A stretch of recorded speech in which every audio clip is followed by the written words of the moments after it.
तुलसी, वेदों का सार, हमारे संस्कार हमारी पहचान।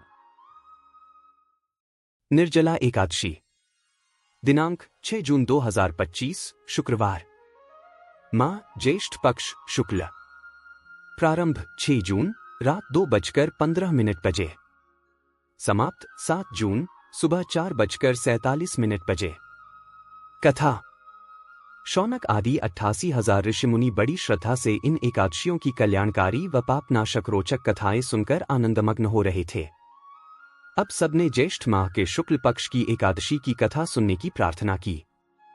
तब सूत ने कहा, महर्षि व्यास से एक बार भीमसेन ने कहा, हे पितामह, भ्राता युधिष्ठिर, माता कुंती, द्रौपदी, अर्जुन, नकुल और सहदेव आदि एकादशी के दिन व्रत करते हैं और मुझे भी एकादशी के दिन अन्न खाने को मना करते हैं।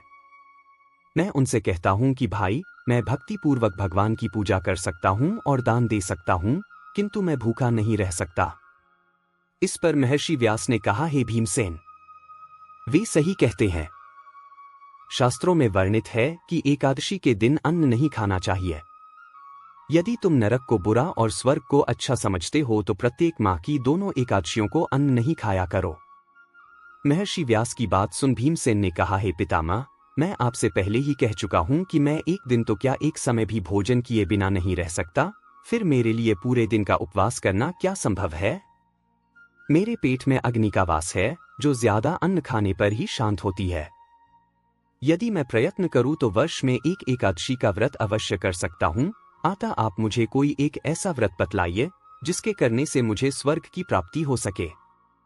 भीमसेन की बात सुन व्यास जी ने कहा, हे पुत्र, बड़े बड़े ऋषि और महर्षियों ने बहुत से शास्त्र आदि बनाए हैं। यदि कलयुग में मनुष्य उनका आचरण करे तो अवश्य ही मुक्ति को प्राप्त होता है। उनमें धन बहुत कम खर्च होता है। उनमें से जो पुराणों का सार है वह यह है कि मनुष्य को दोनों पक्षों की एकादशियों का व्रत करना चाहिए। इससे उन्हें स्वर्ग की प्राप्ति होती है। महर्षि व्यास ने कहा, हे वायुपुत्र, वृषभ संक्रांति और मिथुन संक्रांति के बीच में ज्येष्ठ माह की शुक्ल पक्ष की एकादशी आती है, उसका निर्जल व्रत करना चाहिए। इस एकादशी के व्रत में स्नान और आचमन करते समय यदि मुख में जल चला जाए तो इसका कोई दोष नहीं है, किंतु आचमन में 6 मासे जल से अधिक जल नहीं लेना चाहिए। इस आचमन से शरीर की शुद्धि हो जाती है। आचमन में 6 मासे से अधिक जल पाप के समान है। इस दिन भोजन नहीं करना चाहिए। भोजन करने से व्रत का नाश हो जाता है। सूर्योदय से सूर्यास्त तक यदि मनुष्य जलपान न करे तो उससे 12 एकादशियों के फल की प्राप्ति होती है।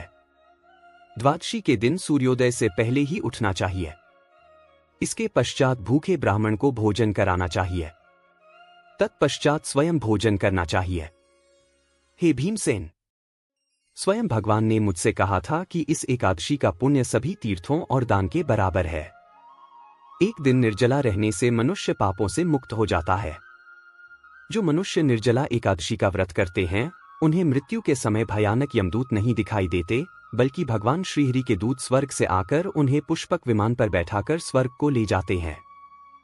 संसार में सबसे उत्तम निर्जला एकादशी का व्रत है।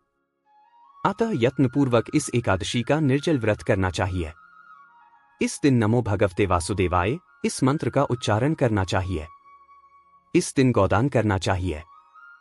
इस एकादशी को भीमसेनी या पांडव एकादशी भी कहते हैं। निर्जल व्रत करने से पहले भगवान का पूजन करना चाहिए और उनसे प्रार्थना करनी चाहिए कि हे प्रभु, आज मैं निर्जल व्रत करता हूं, इसके दूसरे दिन भोजन करूंगा। मैं इस व्रत को श्रद्धापूर्वक करूंगा। मेरे सब पाप नष्ट हो जाएं। इस दिन जल से भरा हुआ घड़ा वस्त्र आदि से ढककर स्वर्ण सहित किसी सुपात्र को दान करना चाहिए।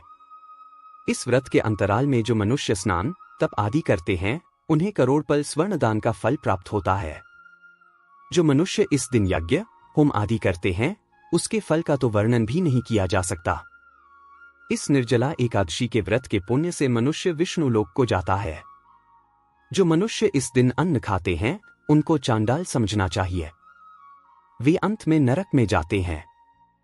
ब्रह्मा रक्तभाव करने वाले, मांस खाने वाले, चोरी करने वाले, गुरु से ईर्ष्या करने वाले, झूठ बोलने वाले भी इस व्रत को करने से स्वर्ग के भागी बन जाते हैं।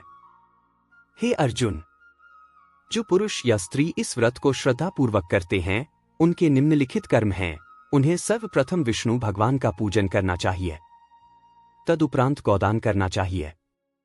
इस दिन ब्राह्मणों को दक्षिणा देनी चाहिए। निर्जला के दिन अन्न, वस्त्र, छत्र आदि का दान करना चाहिए। जो मनुष्य इस कथा का प्रेमपूर्वक श्रवण करते हैं तथा पठन करते हैं वे भी स्वर्ग के अधिकारी हो जाते हैं। कथा सार। अपनी कमजोरियों को अपने गुरुजनों व परिवार के बड़ों से कदापि नहीं छुपाना चाहिए। उन पर विश्वास रखते हुए भक्त को चाहिए कि वह अपना कष्ट उन्हें बताए ताकि वे उसका कोई उचित उपाय कर सकें। उपाय पर श्रद्धा और विश्वासपूर्वक अमल करना चाहिए।